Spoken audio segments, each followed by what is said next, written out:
June 29th, we're having Ask Me Anything. That's Tuesday, June 29th at 7:30 p.m. So that's Eastern Standard Time. And why is that so important? Because there are so many people out there that they just want to know, what is WCBOO? Carrie, what is WCBOO? So we're going to tell you, we're going to let you ask all the questions you can. We're going to let you unmute yourself that night. So just for that reason alone, it's valuable time. Come and see us. So it's going to be myself and Joe Vaszily. You probably would really rather ask Joe all the questions as opposed to me. Like, Joe, what were you thinking, when you made that call? Joe, when you were standing in the lead at the Notre Dame game, what was that like to be you? So June 29th, that's a Tuesday at 7:30 p.m. Ask Me Anything. Put it on your calendar. Stephanie's going to send out the link. More exciting news, IABLE University is launching a WCBOO course. So I'm really excited about that. A lot of you have been asking me, Carrie, when is the course coming? When are you going to have that course? Well, it's been a lot of work, right? And we want to get it right. So we're not ready to launch it until we get it right. So that's going to be launching soon. Stephanie's going to put a link. It's a wait list link. So, you're just putting in your information. It just means, hey, Carrie, I want to take the course, or at least I'm interested. If you know someone who would make a good women's collegiate basketball official, they may be someone who's just starting out officiating, or they're already belong to an IABLE board and they'd like to try out women's. We want you to come to women's basketball officiating. You are needed. So that link is going to go in the chat. Also, Stephanie is going to post a little bit about membership. What you need to do to join. So WCBOO is a new lane for IABLE, and our organization was created to educate and train women's collegiate basketball officials. So this is a great time to become a women's collegiate basketball official. According to coordinators, there's a shortage of women's collegiate basketball officials, and every coordinator wants to increase their staff. So what are the advantages you gain by becoming a member of WCBOO? Well, you'll get collegiate level personal liability insurance, professional development opportunities and continuing education, networking opportunities such as tonight, access to exclusive members-only online resources. You'll gain new perspectives on new ideas for personal growth and development. You'll increase your visibility within the women's collegiate officiating ranks. You'll also gain support systems to boost your confidence when facing challenging situations. I know myself, when I was starting out officiating, when you don't know someone and you're moving up a level, it's so tough. So we're here to support you. And WCBOO, we're a united voice for women's collegiate basketball officials. So we're just about ready to get started with the program. I know a few people are coming in, and one by one, we're letting them in. I don't even know what number we're up to. Wow, 115. Well, we're getting closer and closer to that number. So here are the norms if you just came on. The questions tonight are not going to go in the chat. They're going to go to the email address info@wcboo.com. That's info@WCBOO.com. We have our core clinicians waiting in the wings to answer your questions. Please keep yourself muted. When you get into your breakout rooms, you'll get directions on how to interact with your core clinicians. So here's the format of the camp. We're just about ready to launch it. First, we're going to start with a poll question, just to get everybody thinking and clear the cobwebs and put your basketball hats back on. Why is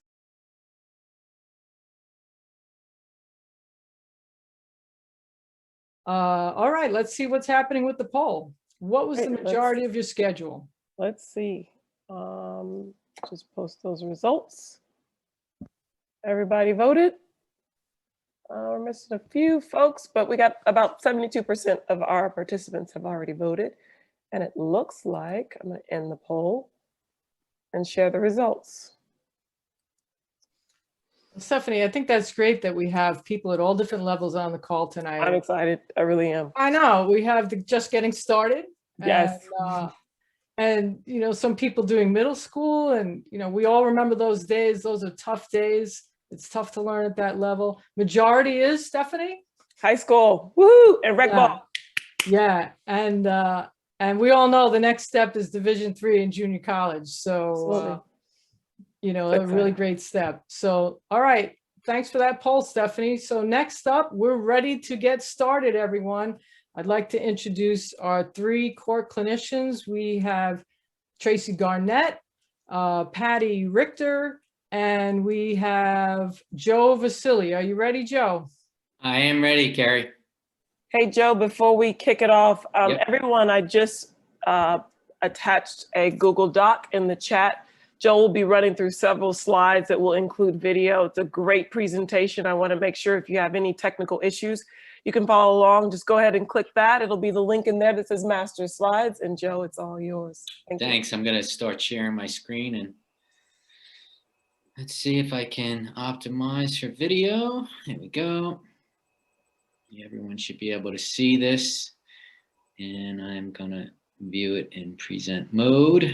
So here we go. Hopefully everybody can see that. So our beautiful logo, thank you, Carrie, for our WCBOO logo. I love it. And we're going to get started. So we're going to spend the next 15 to 20 minutes or so, myself, Tracy, and Patty. I've got two amazing, my crew is an amazing, it's an amazing crew here, and we're going to really knock it out for you all tonight as best we can and leave some time for a couple of questions at the end. So our presentation is, we entitled it Video Plus Rules Equals Correct Calls. And of course, that's the goal every night that we go out at whatever level that we officiate at, you know, from the itty bitty CYO. And I got my start in intramurals in 1994 at the University of Scranton, and then moved back home and started refereeing CYO ball. And that's where I got started. And so at any level, our goal each and every night is getting as many plays right. So, you know, we call them correct calls, CCs. That's the goal. And that's a combination of when we put air in the whistle, when we choose to put air in the whistle, and when we choose not to put air in the whistle. We're going to look at a little bit of video tonight and look at a couple of different types of plays because we feel that if we know the rule well, and when we go back and look at video and learn from video, you know, when we have the ability to see video, and frankly now, at whatever level that you officiate at, you can go to just about anywhere and have a friend come and video you with an iPad and be able to look at any kind of play or call you've had in any type of game. So it doesn't necessarily have to be on ESPN if you have to have access to video. You know, we go to a lot of camps, you know, kind of pre-COVID before this all, you know, happened.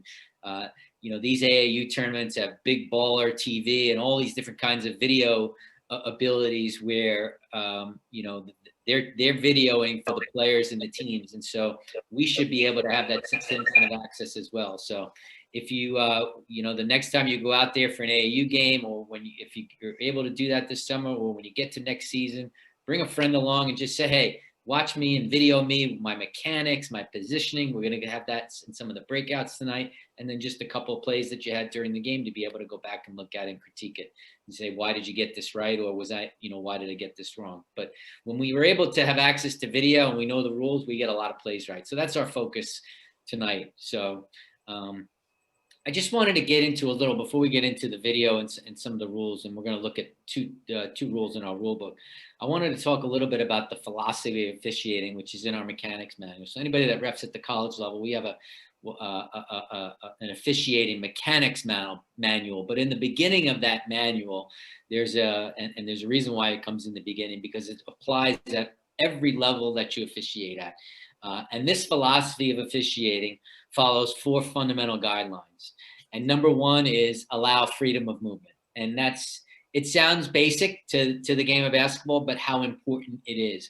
When players are allowed to move freely on the floor, and that means cutting to the basket, dribbling the basketball, going up for rebounds, whatever it is, when they're allowed to do those things, our game becomes more free-flowing, and the probability of them scoring more points goes up. And our job is to make sure that defensive and offensive players are allowing their opponents to be able to move freely. So no chucking of cutters, no setting illegal screens, just to name a couple of examples, no undercutting on rebound. And you know, again, just kind of those things. When we allow freedom of movement, our game becomes free flowing and it becomes better to watch on television. And ultimately, that's where, you know, that's important. And that goes back to the image of the game and all that. So when players are allowed to move freely, our game looks much better. Call obvious fouls, violations, and rough play. Again, that seems obvious, but night in and night out, some things are not so obvious, and some violations are not so obvious. And we're going to look at a couple of violations that may not look obvious to the naked eye, but when you see them, they are. And obviously rough play, and knowing the difference between rough play and physical play. And night in and night out, that's going to look different because the players are different, the teams are different, they're coached differently, the athletic ability of players is different. And so you've got to know what rough play is and what physical play is. And that leads to number 3, incidental contact, and knowing what that rule is. And whatever level you referee at, whether it's college basketball or at the high school level, both rule books have incidental contact, the definition in there. And so as referees, we have to know what incidental contact is. And that's allowing 2 players who have equally favorable positions to perform their normal offensive and defensive movements on the floor. You've got to have that rule memorized. If you don't learn anything else from me tonight, know what incidental contact is. And again, tonight, it may look different from tomorrow night. And when we talk about rhythm, speed, quickness, and balance, rhythm, speed, quickness, balance, RSQB, or as I like to say, RSBQ, because it sounds better, rhythm, speed, balance, quickness. When any of those 4 things are affected, and this is in our philosophy of officiating, when any one of those 4 things are affected, that contact is illegal, okay? When those things are not affected, the contact on either the offensive or the defensive player is incidental. And again, every night that's going to be different. And that's our job each and every night, is to go out as a crew, not just individually, but as a crew, whether it's 2-person or 3-person, and adjudicate that consistently. And that leads to number 4, consistent application of the rules and mechanics. And that's why it's so important that we get in the rule book. We spend time in the summer and in the early fall before all our meetings get to, where we rehash our rule book. At the college level, the men have rule changes every year. The women, we have rule changes every other year. This is a rule change for both of us this year, because the women, we have some changes coming into the rule book this year. And so we've got to spend time in that rule book in the spring and the summer, and just not wait till five minutes before the season starts in November or December to get in the rule book and rehash. It's too late by then. Because night in and night out, we all know the word we hear most from the coaches are, well, you guys are inconsistent. That's not how they called it last night. That's not how they called it 3 nights ago. And our job is to call it night in and night out the same way. Hard, yes. A challenge, yes. Our job, also, yes. And so these 4 things, again, are just so go back after tonight, just go back and just kind of rehash this in your mind and play it over and just say, how does that look for me at whatever level I officiate at? Because at every level, these 4 core principles are always going to hold true, but they may not look the same at each and every level that we officiate at. So, you know, just be aware of that. I'm going to hand it over to my esteemed colleague, Tracy Garnett, and she's going to walk you through a little bit around the first rule we're going to look at tonight, and that's guarding. And I've put the rule reference 10.4. It's going to be a little bit different in the IABO NFHS rule book, but the principles around guarding are still the same. So if you referee at high school or college, the principles around guarding are still going to be the same. Tracy? Awesome. Thank you, Joe. Okay, guys, so we'll be focusing on the guarding rule today, rule 10.4. And we're going to talk a lot about the 2 principles to guarding a player with the ball, which is establish and maintain. So establish, taken from Article 4, the most important thing to make sure that you are in legal guarding position is first, you want to establish. And that means 2 feet on the floor, facing the opponent. In situations like this, no time and distance are required. Keep in mind, guys, that when an opponent is airborne, they must establish before opponent leaves the floor. Okay, so if we think about establishing and maintain 2 feet on the floor, facing opponent every single time, we're going to put ourselves in really, really good position to make the correct call. Article 6 from Rule 10, maintain.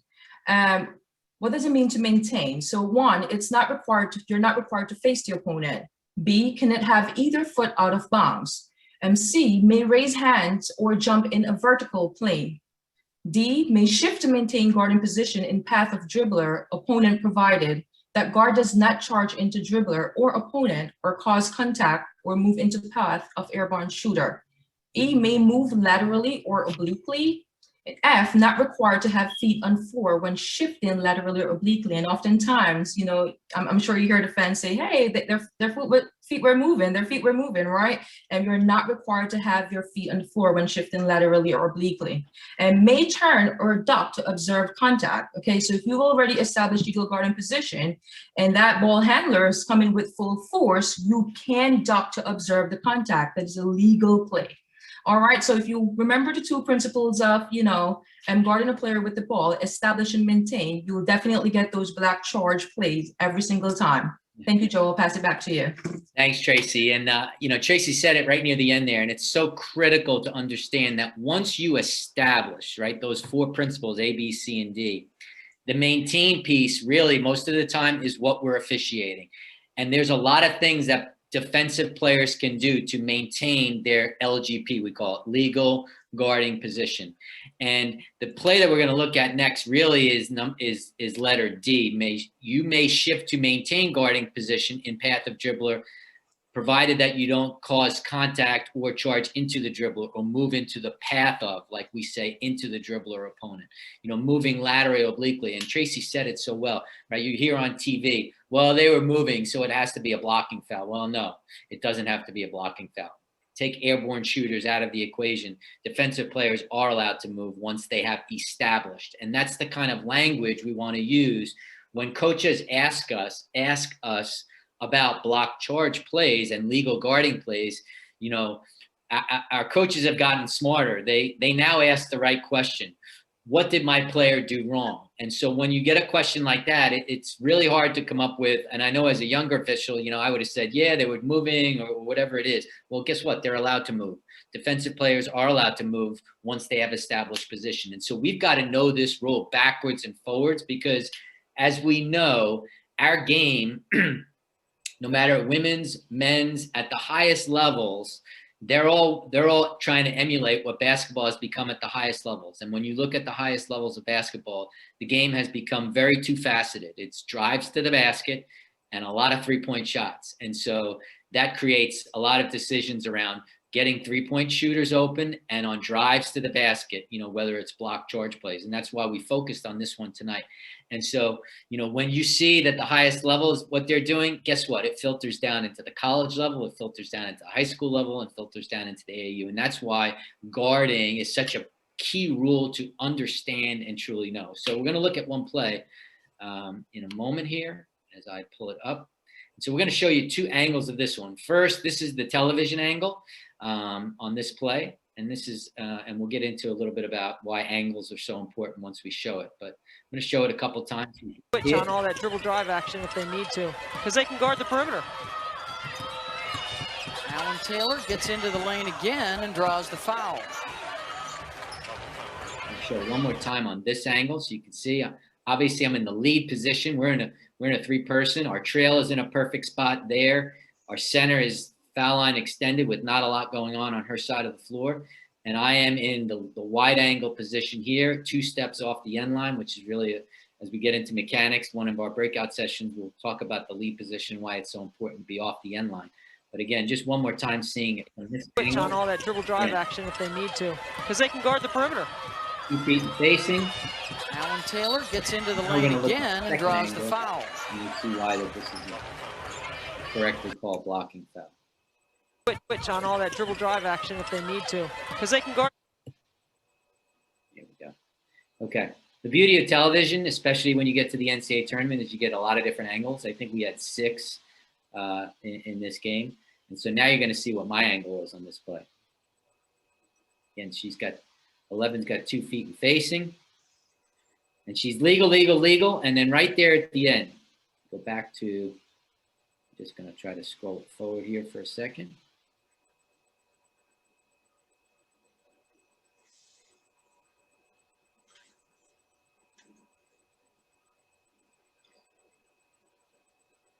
She jumps into 11. 11 jumps into the offensive player here. If you go back a little bit here. And we go forward here. And this is what breaking down film is all about. Okay. Again. And there you see she jumps from there to there. From there to there. And as we just saw, as Tracy explained it to us well, that's not maintaining legal guarding. That's jumping into the path of the shooter. So pretty straightforward, but I just wanted to break it down and let you see the angle that I would have had from the end line and why angles are so important in our game. And I know this will come up in one of the other breakout sessions. Al Batista is one of the kings of explaining why angles are so important in our game and why positioning is so important in our game as well. But when you have put yourself in a good place to see a play, and you have a good lane of vision to see it, and I've got a really good lane of vision to see it from the end line, you see that why this contact is illegal. So we're going to move forward. There we go. There's one more legal guarding play, and obviously you can see what I'm calling. Henderson, offensive foul. Tried to get a little too cute with the pass and ran right into. And if we look at this play again,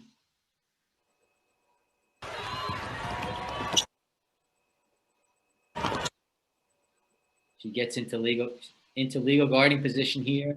Henderson, offensive foul. Out of control, runs into it.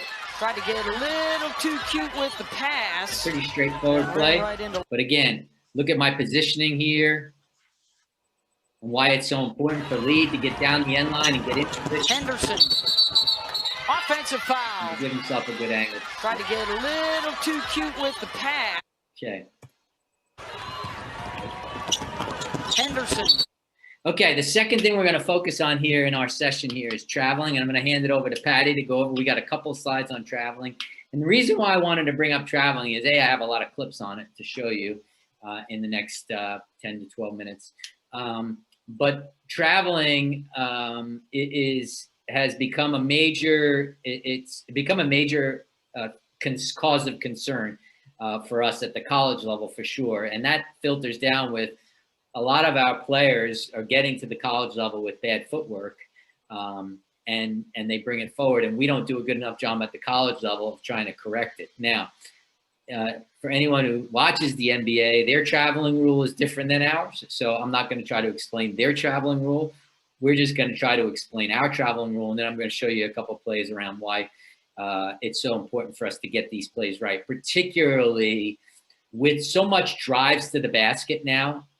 When we allow pre-dribble travels to happen, they lead to offensive players getting an unfair advantage in terms of potentially getting fouled, making a basket, and getting a free throw. And so there's a trifold consequence of us missing pre-dribble travels, which is really important. So, Patty, I'll hand it over to you. Hey, thanks, Joe. Patty Richter here from Suffolk County, Long Island. So I'm just going to go over traveling and from Rule 9-5, Article 4. And I guess I should have had it memorized. Oh, did I kick you off? I'm sorry. That's okay. There we go. Thanks, Joe. Yep. As I should have ad-libbed. No. Yeah. So a player who catches a ball while moving or ends a dribble may stop and establish a pivot foot as follows. 1, when both feet are off the playing court and the player lands, A, simultaneously, either may be the pivot foot. B, one foot followed by the other, the first foot to touch shall be the pivot foot. Or C, on one foot, the player may jump and simultaneously land on both, in which neither can be the pivot foot. And I was so glad to see my first ever rules interpreter and who trained me in the candidates class, Chuck DeCarbo, on the call, because he would do this drill with the table. You know, he would hit his, have us close our eyes, hit his hands, and just to, mimic that action of, which one is the pivot foot, getting that into our head of just watching it. And also, number 2, when one foot is on the playing court, that foot shall be the pivot foot. And B, the player may jump off that foot and simultaneously land on both, in which case neither foot can be the pivot foot. So, you know, I know we're showing plays in a 3-man game, but in a 2-man game, you know, that pregame is so important. And, you know, you as a trail might catch things more than your lead will, especially if everything is in front of that lead. If the lead isn't that 2-step off the baseline and they're too close to the play, they're not going to catch it.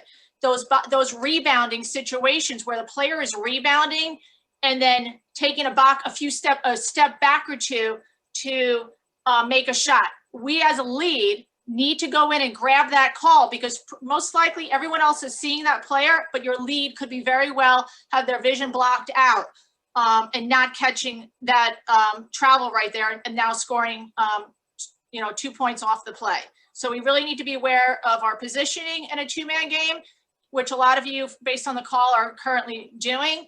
And also just having that pregame and not having an ego, realizing that we want to get the plays correct.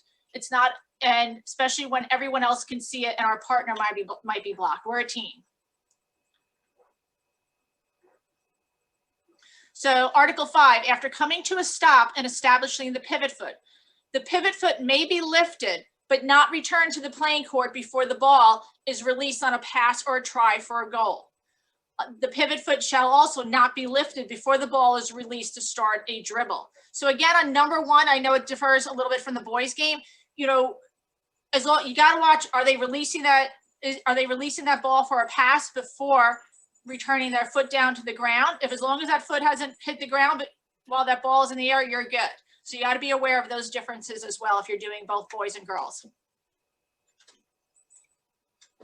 And Article 6, after coming to a stop, when neither foot can be at the pivot foot, one or both feet may be lifted, but may not be returned to the playing court before the ball is released on a pass or a try for a goal. Neither foot shall be lifted before the ball is released to start a dribble. These are things that, you know, it seems like a lot. And what I like to do is now when we have video, let's look at the video and almost try to match it up to what article we're speaking of. You got to get those plays ingrained in your head. And like Joe said, coaches are going to ask. Coaches are not going to maybe see, they're watching the players shoot. They're not going to see that quick bunny hop, that quick extra step that they're taking. We need to be able to explain the rules to the coach and be able to explain what we're seeing. And to me, that combination of video and rule knowledge is huge. Great job, Patty. And I want to echo one of the things she said, because it's really, really important. One of our critical areas that we're all striving to improve on are post travels, meaning the post player who gets it with their back to the basket. And our lead oftentimes, and that's in 2-person or 3-person, is officiating waist up for illegal contact, or by either player, offense or defense. And we tend to miss a hop into a dribble. And so that's where the outside official in 3-person, meaning trail, or in 2-person, meaning the trail opposite, may have that best look, particularly when that hop goes towards the lane and it's going towards the weak side official. And so important for us to be aware of those hops into dribbles are the ones that lead to baskets and fouls and N1s. And those are the things that if we get those plays right and we get them called correctly, the player is going to stop doing it.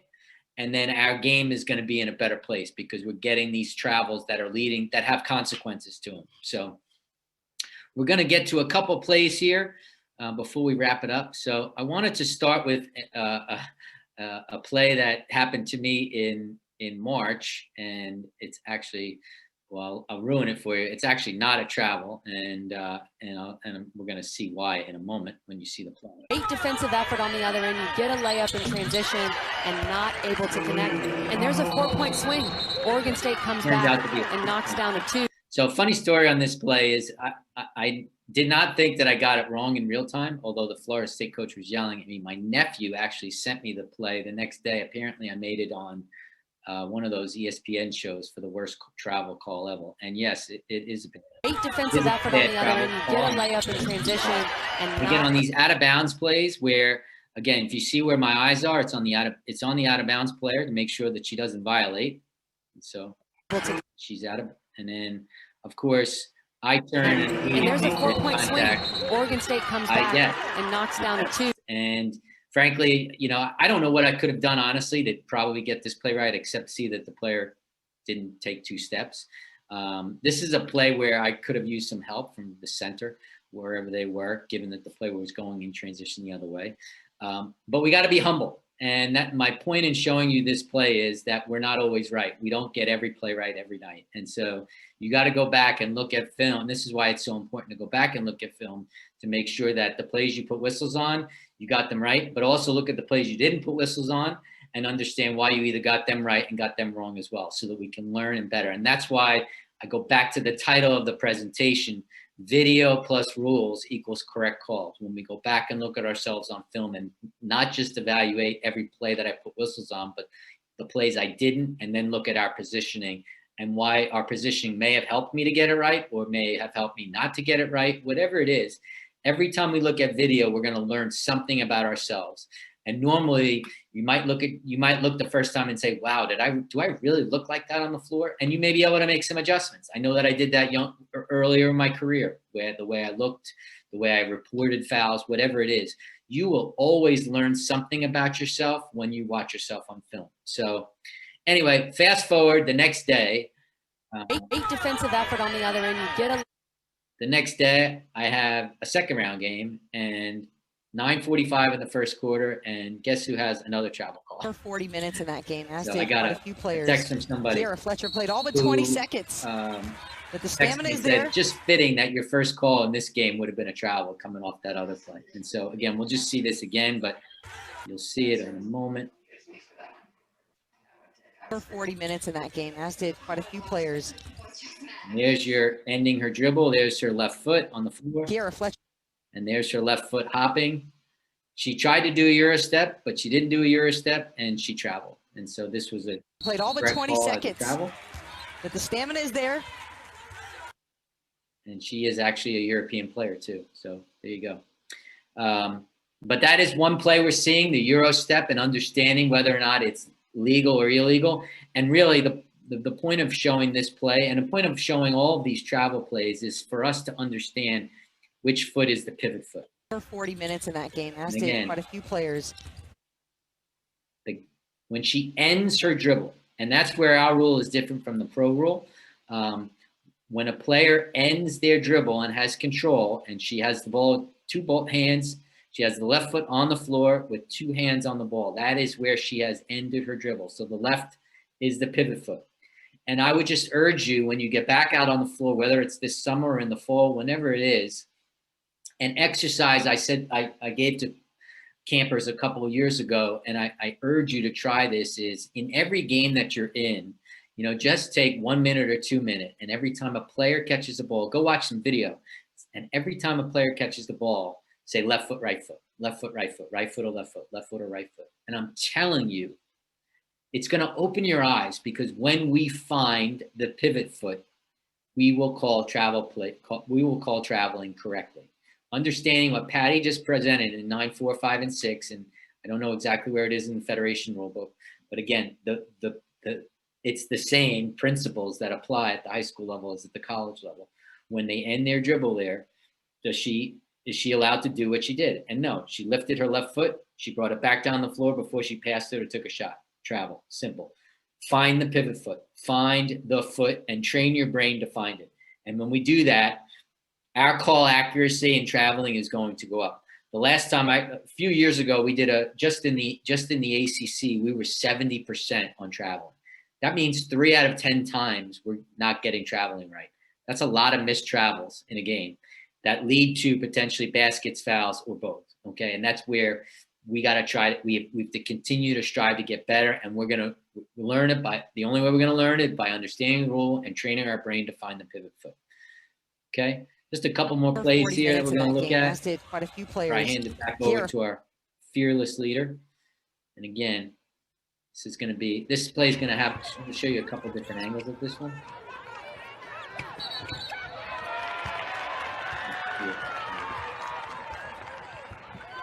And the reason why I want you to see this one is because it's a post player. Okay. When she goes up to catch it, okay, so she now has the ball in her hand. What foot is on the floor first? Anyone from our team, the WCBOO team? Which floor is on the floor there? Who's unmuted? Left. Left foot. Left. Thank you, Carl. Left foot. Thank you, Carl. Okay. No problem, Joe. Now what does she do with the left foot? She picks it up and puts it back down. That's right. Exactly. And I'm telling you, this is another play we're seeing at the college level when post players catch it in a position that when they're not square to the basket, and that means facing the basket, they're repositioning. And when they reposition, they change their pivot foot. Okay. She thinks that her pivot foot is her right foot. Her pivot foot is not her right foot. Her pivot foot's the left foot. We showed you that in slow motion, just so you could see that on the catch, the left foot is on the floor. That's her pivot foot. She brings the right down. She pivots the left foot back. She repositions it so that she's square to the basket and can make a move to the basket. When we find the pivot foot, we get the travels right. Okay. I think my next play is just going to be another look at this. Let's just see, here's another look at it from this angle. And as Carl aptly pointed out, she just changed her left foot and still hasn't put the ball down on the floor. Okay, that's a travel.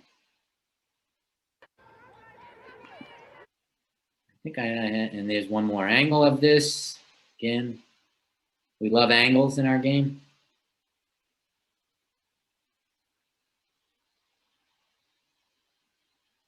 She brings that left foot back down before she puts the ball on the floor. Travel.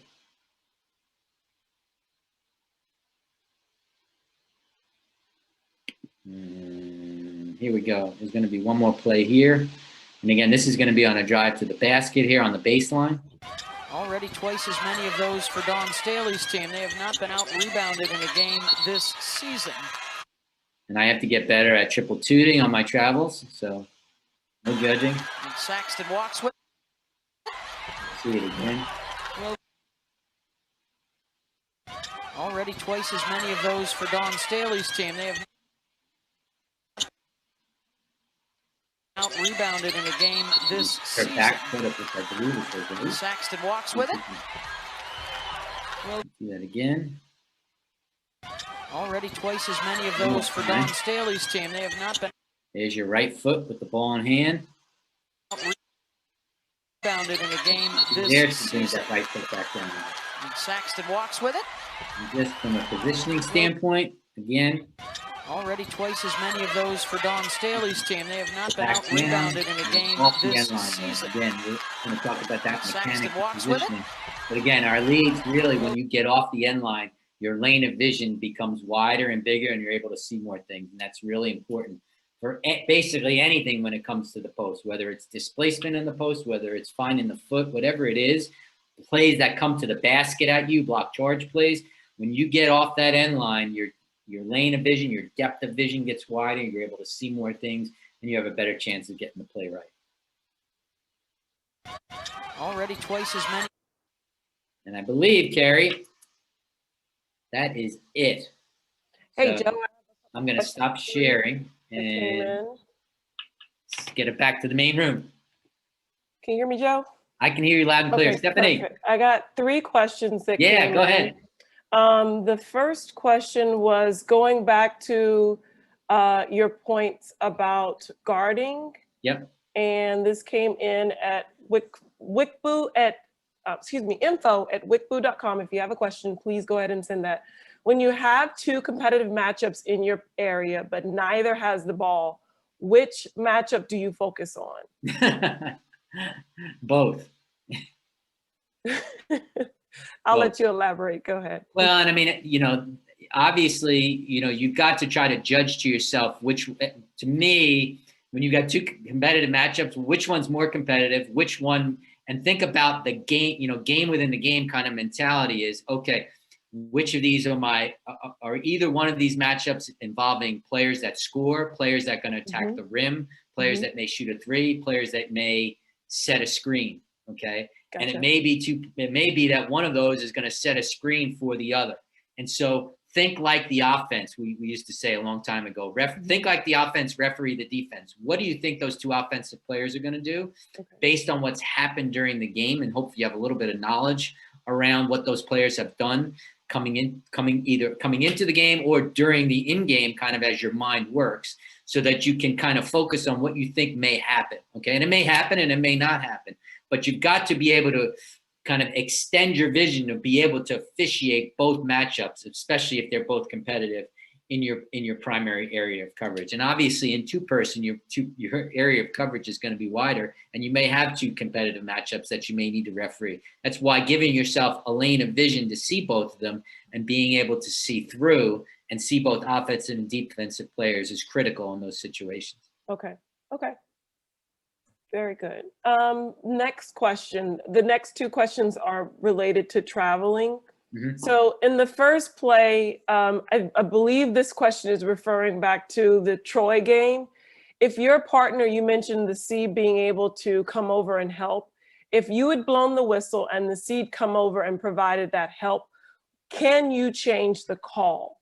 Well, if the official's coming over with a fist, yes, absolutely. If they saw a foul and I saw travel, I'm going to yield to them, because honestly, on those types of plays, across the floor, the center would have had a better view of that play than my view, which is coming off the out of bounds player, making sure she's legal in what she did, to being essentially straight line to that play, as well. So yes, Stephanie, that if they're going to come in with information, either with a fist or a hand up, then we have every right. It's no different than any other time when we have a double whistle on the floor and someone has a hand and someone has a fist, that they're going to come in and say, I got something else than you do, and be firm and definitive when you do that. Whenever you go to a partner with information, you got to go with them with 100% or 150% certainty, we would say. So, but yeah, if he or she had come to me, Stephanie, on that play and said, hey, Joe, no way is this a travel. I saw a clear illegal contact by the defense. I'm going to yield.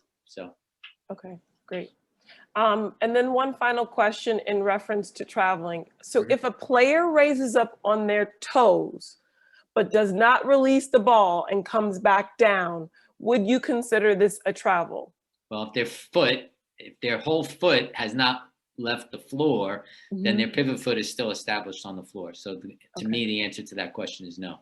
Okay, and great. Gary McIntyre shaking his head. Thank you, Gary. Love it, buddy.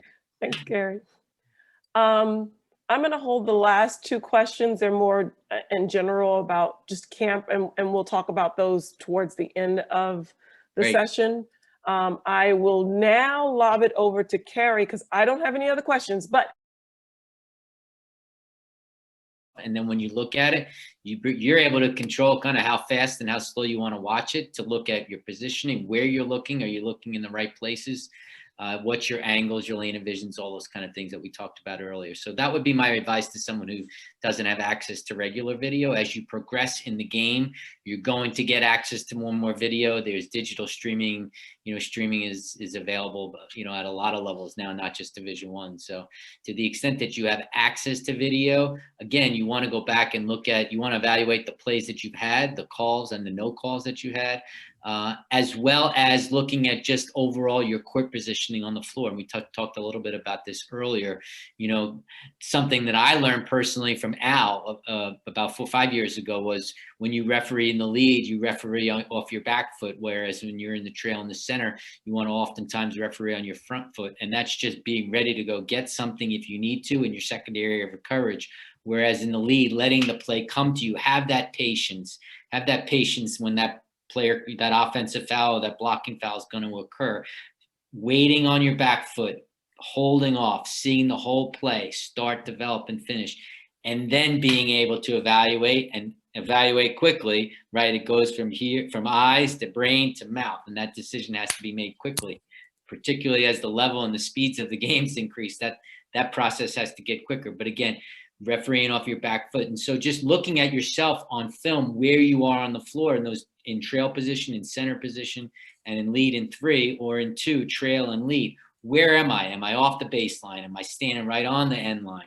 It was something I learned about myself about 5 years ago. I was very close to the end line. And again, you don't see it until you see it on film. And when you take a step or two off the end line, you're just able to see so much more from that lead position. So again, all kinds of different things to look at when you have access to film. But again, for those who don't have access to it, have a friend come and just bring their iPad, and it's easy to to do some quick video of you throughout a game. Anybody else want to tackle that? Corey, I see you nodding, or anyone else? Scott? Yeah, go ahead, Scott. Just to kind of piggyback what Joe said, a lot of times I actually learned this from a friend of mine who's an official. I group my plays when I clip based on what either the outcome of the violation. So I have folders of travels. I have folders of correct calls, and I have a folder of incorrect calls. I have a folder of, block charge plays, correct calls and incorrect calls. So I think that, when we clip a game, we might have, let's say, Fordham, Iona, and we have 25 plays. Well, what does that really mean when you go back and, we all have good muscle memory and we remember what plays, what happened when, but, if I want to watch something next year. So I think if we group it in by the actual play and we go back and we see, it's good to watch a lot of our correct calls. We all want to learn from the calls we miss, but why do we get things right is almost as important as why do we get things wrong. So I think that if we group them by play and by correct and incorrect, it can help us because we see, and I think Al even talks about that, watching correct calls, watching why we got things right and where we were standing, as opposed to, missing plays, because we all want to run back and get to the iPad in the locker room and watch the plays we missed. But, we may have missed a handful, but we got a lot right during the game as well. So, just kind of want to refresh ourselves on why we got those plays correct. That's just something I do, and just something that, somebody taught me a few years back that I find really helpful. So if that helps, great. I can add really, really quickly. I think it's just important to watch every game that you work, because there's valuable information there. So if you have access to your games, definitely watch them. I didn't watch them as much because they were harder to get, like when I was working high school. But I mean, for college, I watch every single one of my games, because I mean, that's what players do, and that's what we should do too, to train ourselves to get better. They break down film every single day of every single game. I coached college basketball and I played as well. And there's so much value in film work, and that you can learn about yourself and actually learn from others as well. So I think it's invaluable. Really just one quick dovetail off that. At the high school level, pretty much everyone is taping. They're putting them up on Huddle. Have your email address ready to go. And at the end of a game or something with your partner, not at the very end, but, when you're leaving the place, or contact the athletic director, even is better, contact the athletic director the next day. Say, hey, I would really like to watch my game. Can you ask the coach to email it to me?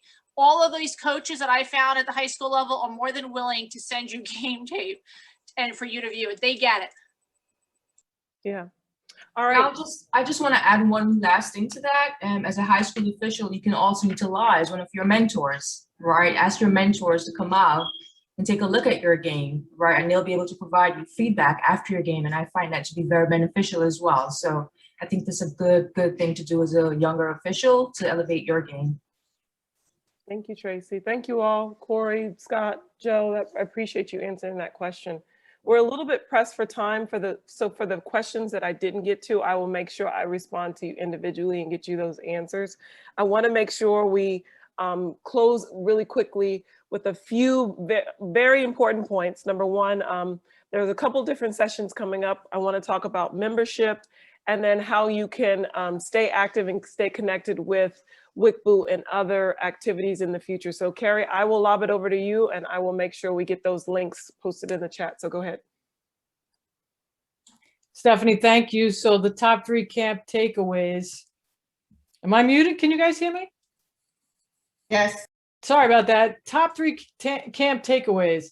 Be on time, be open and receptive to criticism, and be willing to implement what you've heard. We appreciate your patience. If you're ready to become a member, Stephanie's put the links in the chat and sent you the documents necessary. We appreciate your participation. Donnie put an email If you're interested in RefQuest Plus, if you're already an IABO official, you get that as part of your membership. You get to break down and see plays every day. Don't forget, it's college level insurance, professional development, personal growth. And we really appreciate your time and your patience tonight. I know some people were in and out of rooms, and, you know, as they say, camp is camp. It really did feel like a camp for me.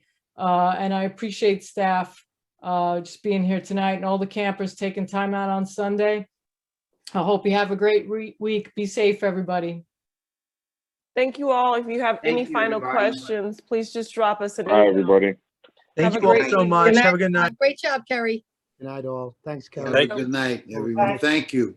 Yeah, And thank you. Stephanie, great job. Thank you. Thank you. Bye. Nice to see you all. Thank you. Thank you. Thank you. Thank you. Bye, Al. Thank you. Good job, Kerry. Good night. Thanks. Bye now. Thanks, Kerry. Have a good night. All good. All good. Thanks, Dave. I appreciate you being so flexible. I don't see you right now, but thank you. We see a lot of faces out there. Good to see your face. Oh my gosh, it was so funny for you to pop up.